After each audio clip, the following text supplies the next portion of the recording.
שלום, תודה שחזרתם אליי. בשיעור הקודם ראינו שכשיש לנו העתקה מאוד מיוחדת שמוגדרת באמצעות מטריצה, החיים שלנו הופכים להיות קלים. למה? כי כל הדברים החדשים שלמדנו הופכים להיות דברים ישנים שלמדנו פעם, שאנחנו כבר מכירים אותם.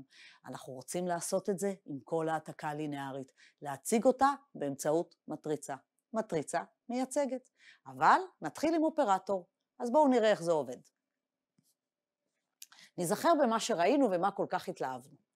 הייתה לנו מטריצה A מסדר M על N, הגדרנו העתקה ליניארית T מ-Fn ל-Fm על ידי T של V שווה ל-AV. שימו לב רגע לסדרים, A מסדר M על N, ולכן אם אני רוצה לכפול בוקטור עמודה, אני צריכה לכפול בוקטור מסדר N על 1, ואז התוצאה היא מסדר M על 1, ולכן המטריצה היא מסדר M על N, אבל העתקה T לוקחת וקטור מ-Fn ומתאימה לו וקטור מ-Fm. עכשיו, מה ראינו לגבי העתקה המיוחדת הזו שכל כך אהבנו? הנה מה קורה. כאן התמונה זה בעצם מרחב העמודה של A. מימד התמונה זה בעצם הדרגה של A. הגרעין של T זה בעצם מרחב הפתרונות של המערכת X שווה 0.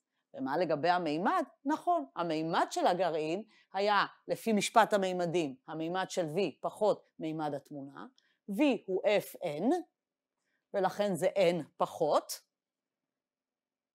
מימד התמונה זה הדרגה, N פחות הדרגה, שזה בדיוק מימד מרחב הפתרונות של המערכת X שווה ל-0. שימו לב שמה שקורה, כל החדש הוא המוכר, אבל בשם אחר. בסך הכל שינינו שמות. במקום להגיד מרחב עמודות, אנחנו אומרים תמונה. במקום להגיד דרגה, אנחנו אומרים מימד תמונה. הדברים החדשים הם בעצם הדברים המוכרים, רק שינינו להם את השם. אנחנו מאוד אוהבים שדברים מוכרים לנו. גם אתה אוהב? בטח. כי אז היותר קל לנו לחשוב ולעבוד עם הדברים האלה, כי אנחנו כבר מכירים אותם. ולכן אנחנו רוצים בצורה כזו להציג כל דבר. בואו נראה מה בעצם אנחנו שואפים לעשות. יש לנו V ו-U מרחבים וקטוריים כלשהם הפעם, לא Fn ו-Fm, איזה שהם מרחבים וקטוריים מעל אותו שדה. יש לנו T מביא ל-U, איזו שהיא העתקה לינארית. מה אנחנו רוצים לעשות? אנחנו רוצים למצוא איזושהי מטריצה A, כך שמה יקרה? כל מה שקרה קודם, בואו נסכם. דבר ראשון, אנחנו רוצים ש-T של V יהיה שווה ל-A כפול V. ככה חישבנו, זה היה קל. לכפול מטריצה בעמודה, אנחנו יודעים. אנחנו רוצים שהתמונה תהיה מרחב העמודות של A, זה מה שקיבלנו קודם, וזה היה לנו קל ונוח לעבוד עם זה. אנחנו רוצים שמימד התמונה יהיה הדרגה. טוב, זה כמובן ינבע אוטומטית משתיים. אנחנו רוצים שהגרעין של T יהיה מרחב הפתרונות של המערכת AX שווה 0 עבור המטריצה A שמצאנו, וכמובן שמפה ינבע לנו שמימד הגרעין יהיה המימד של V פחות מימד התמונה או N פחות הדרגה של A. שאלה מצוינת. איך נכפול מטריצה כלשהי ב-V כללי? תחשבו על זה. אני עוד לוקחת מטריצה, אני יודעת לכפול מטריצות אולי במטריצות, או מטריצות בוקטורים ב-Fn, שזה סוג של מטריצות. אבל אם היה לי פה פולינום, איך אני אכפול מטריצה בפולינום? שאלה מצוינת. לכן, שימו לב, אנחנו נשים פה מרכאות. T של V יהיה סוג של מטריצה כפול וקטור V. איך אנחנו נפתור את הבעיה הזו?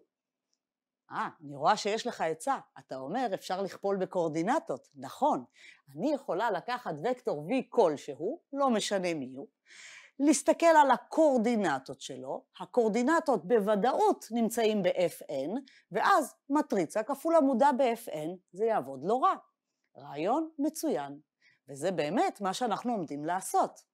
ואז הקורדינטות תהיה הדרך להעתיק וקטור כללי לוקטור ב-Fn, ואז לכפול במטריצה A. זו תהיה הדרך שלנו להתגבר על הבעיה שכתוב ב-1. והנה, בסעיף 2 רומזים לנו איך לבנות את המטריצה. הרי אני כבר יודעת שמה צריך לאפיין את המטריצה A. בסעיף 2 כתוב לי, אני רוצה שהעמודות של A יהיו התמונה, ולכן אני צריכה במרחב הנפרס על ידי העמודות לשים קבוצה פורסת לתמונה. איך נעשה את זה? הנה הרעיון הכללי לפני שנעבור להגדרה. אנחנו נפעיל T על בסיס של V. כשמפעילים T על עברי בסיס, מה מקבלים? מקבלים קבוצה פורסת לתמונה. זהו, את זה נרצה לשים בעמודות. איך שמים דברים בעמודות של מטריצה? נכון, מתרגמים את זה באמצעות קורדינטות, ולכן ניקח את התמונות, נחשב את הקורדינטות, ואת זה נוכל לשים בתור העמודות של המטריצה A, ואז התמונה שלנו באמת תהיה בעמודות של המטריצה, פשוט מתורגמות לוקטורים ב-Fn. זה הרעיון הכללי. רעיון מצוין. עכשיו נממש אותו בהגדרה. בואו נגדיר בצורה פורמלית, כרגע רק לאופרטור. V, מרחב וקטורי מעל לשדה F, T מביא ל-V אופרטור לינארי, רק אופרטור. נדבר על העתקות כלליות הרבה קדימה. יש לנו בסיס B, שזה V1, V2 עד Vn, זה בסיס של V. אנחנו נפעיל T על עברי הבסיס, זוכרים? זה ייתן לנו קבוצה פורסת לתמונה. מי יהיה קבוצה פורסת לתמונה? T של V1, T של V2, ה-T של Vn. מפעילים T על בסיס וקבלים קבוצה פורסת לתמונה. את זה אנחנו רוצים לשים כעמודות מטריצה, לכן נצפין את זה באמצעות קורדינטות. המטריצה שעמודותיה הם וקטורי הקורדינטות לפי בסיס B של התמונות האלה, TV1 עד TVN, כלומר שעמודותיה הן, אני לוקחת TV1, מחשבת את הקורדינטות של TV1 לפי B, וכן הלאה, לוקחת TVN ומחשבת את הקורדינטות של TVN לפי B. עכשיו כאן יש לי N וקטורים ב-Fn. המטריצה שאלה העמודות שלה נקראת המטריצה המייצגת את T לפי הבסיס B. ומסמנים אותה T סוגריים מרובעים B. זכרו, סוגריים מרובעים, כשבפנים יש וקטור, זה וקטור קורדינטות, ו-B אומר לפי איזה בסיס חישבנו את הקורדינטות. וזה הסימון שאנחנו מאמצים פה. רק בפנים יש לנו העתקה. העתקה, כלומר חישבנו קורדינטות של קבוצה פורסת לתמונה, ולכן שמנו את T בסוגריים מרובעים עם אינדקס B, לפי איזה בסיס עבדנו. וזכרו, זאת למעשה מטריצה. ושימו לב לשם המטריצה המייצגת את T לפי הבסיס B, בה"א הידיעה. כי כל המטריצה הזו תלויה באיזה בסיס התחלנו את העבודה שלנו.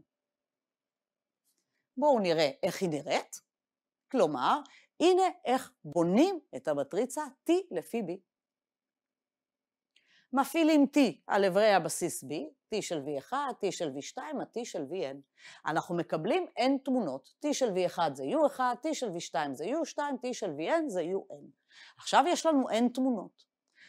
התמונות האלה פורסות את התמונה.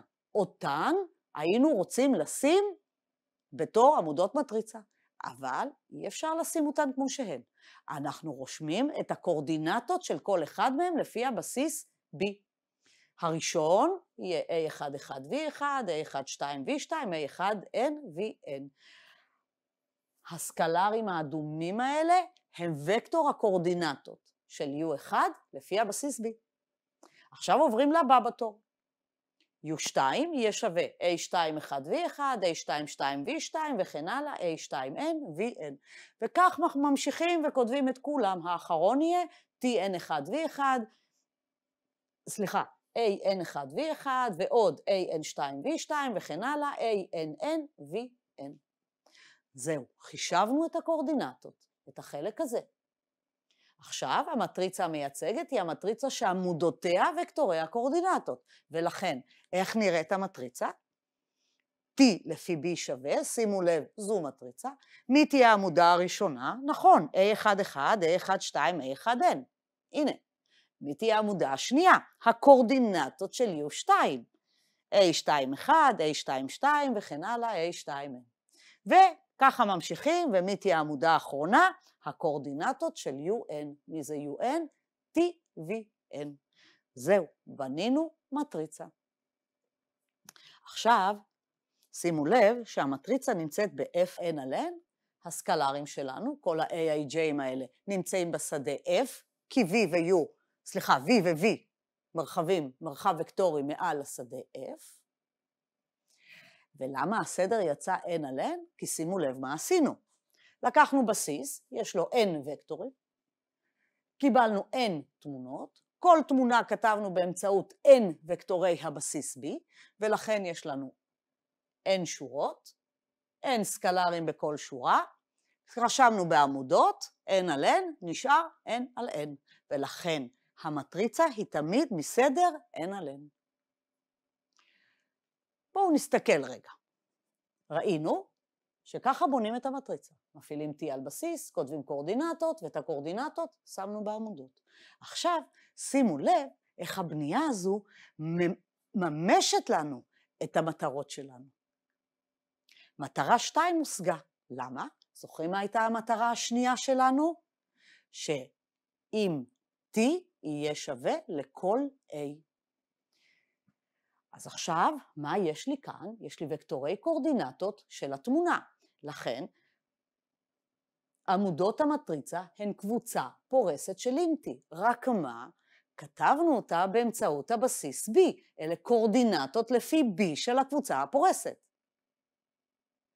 אם נסמן לרגע את המטריצה הזו בתור A, אז הנה מה קורה כאן. התמונה של T זה בעצם מרחב העמודות של A, ותשאלו למה שמתי מרכאות? כי אלה הקורדינטות, אבל אם אני יודעת את הקורדינטות ואני יודעת מי הוא הבסיס, כי הוא כתוב לי פה, אני יודעת לעבור מהקורדינטות חזרה לתמונה. מהקורדינטות חזרה לתמונה, ולכן העמודות הן התמונות מוצפנות לפי הבסיס B. רגע, אם כך, גם מטרה 3 הושגה, כי מספר עמודות בלתי תלויות של המטריצה A הזאת, זה בדיוק מימד התמונה, זה כמה תמונות בלתי תלויות יש בקבוצה הפורסת. אבל מספר עמודות בלתי תלויות של מטריצה, זה בדיוק הדרגה של המטריצה. ולכן קיבלנו שדים עם T אכן שווה לדרגה של A. מי זאת A? זאת המטריצה שהרגע בנינו. טוב, הגיע הזמן לראות דוגמה. בואו נסתכל. ניקח העתקה, הפעם מ-R2X ל-R2X. זה כבר לא וקטורים, זה לא Fn ל-Fn. מרחב כללי כלשהו, במקרה שלנו R2X. והנה העתקה שאנחנו עומדים לקחת.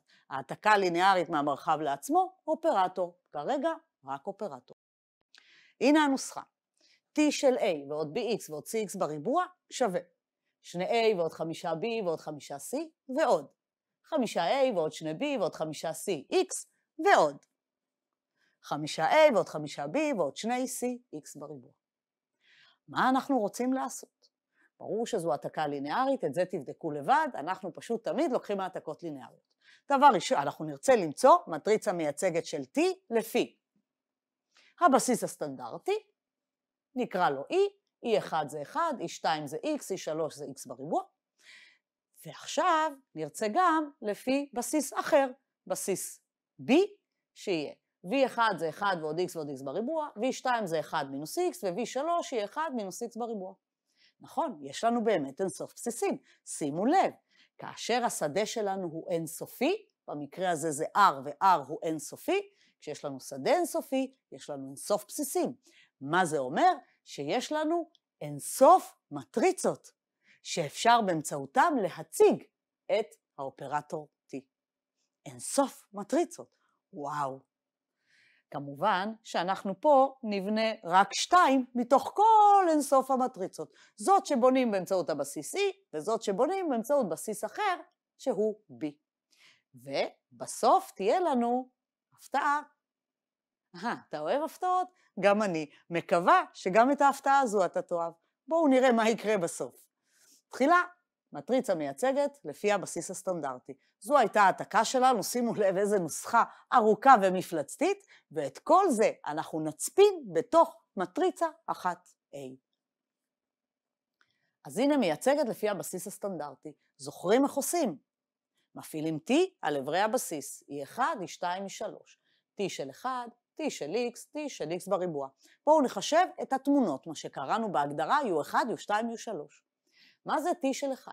אני צריכה לגשת לנוסחה, ואני רוצה שהפולינום a ועוד bx ועוד cx בריבוע יהיה 1. איך מקבלים 1? נכון. a שווה ל-1, b שווה ל-0, c שווה ל-0. ואז יהיה כתוב פה t של 1. אז בואו נציב בנוסחה a שווה 1, b ו-c הם 0. כדי לא להתבלבל, אני אומרת לעצמי ככה, a שווה ל-1, b ו-c, תתעלמי מהם. אז יש לי פה 2 ועוד 5x ועוד 5x בריבוע. לכן אנחנו מקבלים 2 ועוד 5x ועוד 5x בריבוע. בואו נראה עכשיו את האיבר השני. t שלי 2, כלומר t של x, איך a ועוד bx ועוד cx בריבוע הופך להיות x? ברור. מציבים a שווה 0, b שווה 1, c שווה 0. עכשיו אנחנו מתעלמים מ-a ו-c, לוקחים רק את b. 5 ועוד 2x ועוד 5x בריבוע. 5 ועוד 2x ועוד 5x בריבוע. ואני מקווה שכבר הבנתם באותו אופן, אם אני רוצה לקבל את x בריבוע, אני מתעלמת מ-a, מתעלמת מ-b, ומציבה c שווה 1. תציבו מה מקבלים? 5 ועוד 5x ועוד 2x בריבוע. זהו, אלה התמונות שלי. עכשיו, זו קבוצה פורסת לתמונה. את זה נרצה לשים בתור עמודות המטריצה שלנו. לכן צריך להצפין את זה לוקטורים ב-Fn. איך מצפינים? לוקחים קורדינטות. לפי איזה בסיס? נו, יש לנו פה כבר בסיס, אנחנו משתמשים באותו הבסיס. 2 ועוד 5x ועוד 5x בריבוע, לפי בסיס סטנדרטי זה בעצם 2 כפול 1 ועוד 5 כפול x ועוד 5 כפול x בריבוע. כן, איזה כיף לנו. פה לא היה צריך לעבוד קשה. בואו נכתוב את זה באמצעות e, 2e1 ועוד 5e2 ועוד 5e3. באותו אופן, איך מקבלים את זה כצירוף ליניארי של הבסיס הסטנדרטי? 5 כפול הראשון ועוד 2 כפול השני ועוד 5 כפול השלישי, או בשפת e, אנחנו מקבלים 5e1 ועוד 2e2 ועוד 5e3. ובאותו אופן האחרון הופך להיות 5e1 ועוד 5e2 ועוד 2e3. זהו. עכשיו יש לי את התמונות כתובות לפי הבסיס B, ואת זה אני שמה בעמודות. 2, 5, 5 וכן הלאה. אז המטריצה T מיוצגת לפי E, כלומר, המטריצה שמייצגת את העתקה T לפי הבסיס E, זו המטריצה הבאה. העמודה הראשונה שלה זה 2, 5, 5, העמודה השנייה זה 5, 2, 5, והעמודה השלישית זה 5, 5, 2. זאת המטריצה שלנו. סיימנו לבנות אותה. האם היא באמת מגשימה את כל המטרות שלנו? בינתיים ראינו ש2 ו3 אכן מתקיים, כי לקחנו את התמונות ושמנו בעמודות. אם אנחנו רוצים לדעת מה מימד התמונה, זה יהיה בדיוק הדרגה של המטריצה, כי זה יהיה מספר העמודות הבלתי תלויות, זה מספר הקורדינטות הבלתי תלויות. קורדינטות בלתי תלויות, וקטורים בלתי תלויים. זה הכל הולך ביחד. בואו עכשיו נראה, וכמובן שימו לב, שהמטריצה שלנו נמצאת ב-R33. למה? מי זה השלוש הזה? זה המימד של V. V הוא R2X, הוא מרחב ממימד 3. לכן כשאני בונה את המטריצה, אני מפעילה T על 3 וקטורי בסיס. את התמונות כותבת באמצעות 3 וקטורי בסיס. סך הכל 3 על 3. ומה יקרה באופן כללי? באופן כללי המטריצה תהיה מסדר N על N. המימד של V על המימד של V. 3 על 3 זה דין V על דין V. כי אנחנו כרגע באופרטורים. כשיהיה לנו העתקות כלליות, אנחנו נזהר שם לגבי הסדרים, אבל על זה נדבר בהמשך. חוזרים חזרה לשאלה שלנו ועוברים לסעיף ב'. עכשיו אנחנו רוצים לייצגת לפי בסיס אחר. זהו, סטנדרטי כבר בנינו. עכשיו מכל אינסוף הבסיסים בחרתי את הבסיס B הזה. V1 שווה ל-1 ועוד x ועוד x בריבוע, V2 שווה ל-1 מינוס x, V3 שווה ל-1 מינוס x בריבוע. מה אנחנו עושים? בדיוק את אותו דבר. מפעילים t על הבסיס V1, V2, V3, שזה t של 1 ועוד x ועוד x בריבוע, t של 1 מינוס x, t של 1 מינוס x בריבוע. מה נקבל הפעם? צריך להציב. כדי ש-a ועוד bx ועוד cx בריבוע יהיה שווה ל-1 ועוד x ועוד x בריבוע, אנחנו רוצים ש-a ו-b ו-c יהיו 1. לכן אני הולכת ומציבה במקום a ו-b ו-c 1. מה נקבל פה? 2 ועוד 5 ועוד 5 זה 12, ועוד 5 ועוד 2 ועוד 5 זה גם 12, x, ועוד 5 ועוד 5 ועוד 2, שזה 12, x בריבוע. קיבלנו פה 12 ועוד 12x ועוד 12x בריבוע. נמשיך לבא בתור, כאן יש לי 1 מינוס x. a שווה 1, b שווה מינוס 1, c תתעלמי. אז יש לי 2 פחות 5 זה מינוס 3, ועוד 5 ועוד 2, סליחה, 5 פחות 2, היה לי מינוס, 5 פחות 2 זה 3x, 5 פחות 5x בריבוע זה 0x בריבוע. מה מקבלים? מינוס 3 ועוד 3x. אותו דבר עושים פה, הפעם יש לי a שווה 1, c מינוס 1 ומ-b אני מתעלמת, a פחות c. 2 פחות 5 מינוס 3 ועוד 5 פחות 5 0x ועוד 5 פחות 2 זה 3x בריבוע. מינוס 3 ועוד 3x בריבוע. סיימנו למצוא את התמונות. עכשיו זו קבוצה פורסת לתמונה, אבל זהירות. אנחנו ממשיכים לעבוד עם אותו הבסיס. אנחנו לא עוברים עכשיו לבסיס סטנדרטי. את התמונות האלה צריך לכתוב באמצעות הבסיס B. כלומר באמצעות 1 ועוד x ועוד x בריבוע, 1 מינוס x וכן הלאה. זה כבר לא בסיס סטנדרטי, וצריך למצוא קורדינטות. את העבודה הזו אתם כבר יודעים לעשות. אני אכתוב מה יצא. איך כותבים את 12 ועוד 12x ועוד 12x בריבוע? באמצעות 1 ועוד x ועוד x בריבוע, 1 מינוס x, 1 מינוס x בריבוע.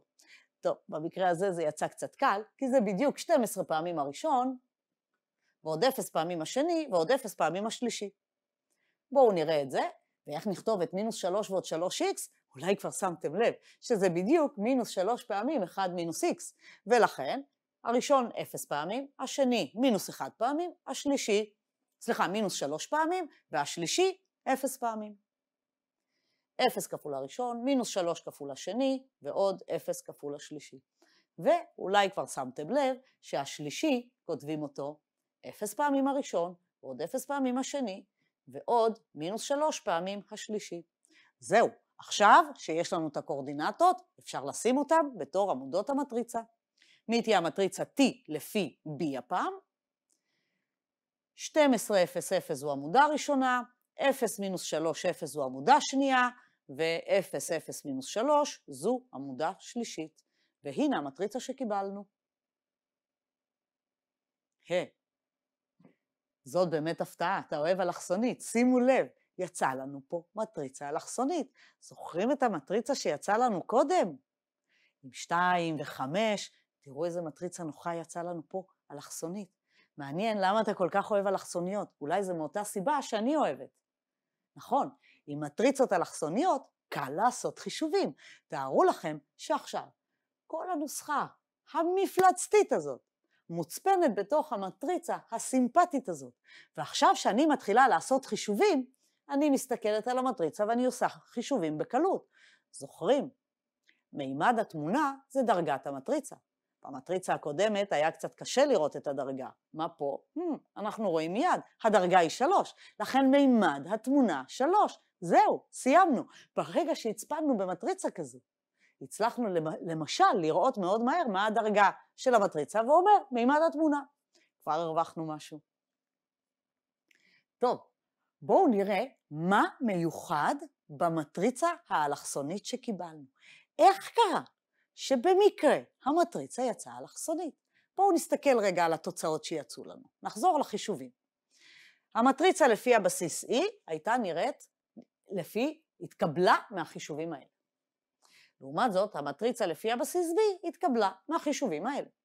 אבל זכרו, את התמונות אנחנו תמיד כותבים באמצעות הבסיס שאיתו אנחנו עובדים. אז נכון, לכתוב כאן קומבינציות ליניאריות זה מאוד קל, כשהבסיס הוא לא סטנדרטי, צריך לעבוד קשה. אבל מה? פה זה יצא פשוט, שימו לב. כשאני כתבתי קומבינציות פה, מי משתתף בצירוף הליניארי של התמונה של הראשון, של 1? גם מ-1, גם מ-2, גם מ-3. מי משתתף בתמונות כאן? גם מ-1, גם מ-2 וגם מ-3, ואותו דבר פה. לעומת זאת, תסתכלו מה קורה כאן. מי משתתף בצירוף הליניארי של t של 1 ועוד x ועוד x בריבוע? זאת התשובה שקיבלנו, אבל אותנו מעניין הצירוף הליניארי. מי משתתף? הראשון משתתף, השני והשלישי לא. ומי משתתף בתמונה השנייה? נכון, רק השני, הראשון והשלישי לא משתתפים. ובשלישי מה קרה? הראשון והשני לא משתתפים, רק השלישי משתתף. שימו לב, כל וקטור Vj בבסיס B מקיים תכונה מאוד מיוחדת. שימו לב, T של V1 זה מספר כפול V1, T של V2 זה מספר כפול V2, ו-T של V3 זה מספר כפול V3. כל וקטור מקיים את התכונה, TVJ שווה לאלפא JVJ. איזשהו מספר כפול אותו הוקטור בדיוק. מה אתה מציע? שנחפש בסיס כזה? בהחלט. אם אנחנו נצליח למצוא בסיס כזה, ש-T של V1 משתתף רק הראשון, ו-T של V2 רק השני, ו-T של V3 רק השלישי, נוכל לקבל מטריצה אלכסונית. זהו, זה יהיה ממש נחמד. ואכן, זה מה שאנחנו נעשה. בזה יעסוק הפרק הבא. אם כבר יש לנו אינסוף מטריצות שמייצגות לנו את אותה העתקה, אנחנו רוצים לקחת מטריצה שיוצאת אלכסונית. ואיך עושים את זה ומתי אפשר לעשות את זה, זה בדיוק הנושא שבו נעבוד בפרק האחרון של הקורס. זהו חברים, סיימנו להפעם. בשיעור הבא נראה עוד הרבה מאוד דוגמאות למטריצה מייצגת, ובין השאר נבין מה הדוגמנית עושה כאן כמטריצה מייצגת. תודה רבה לכם.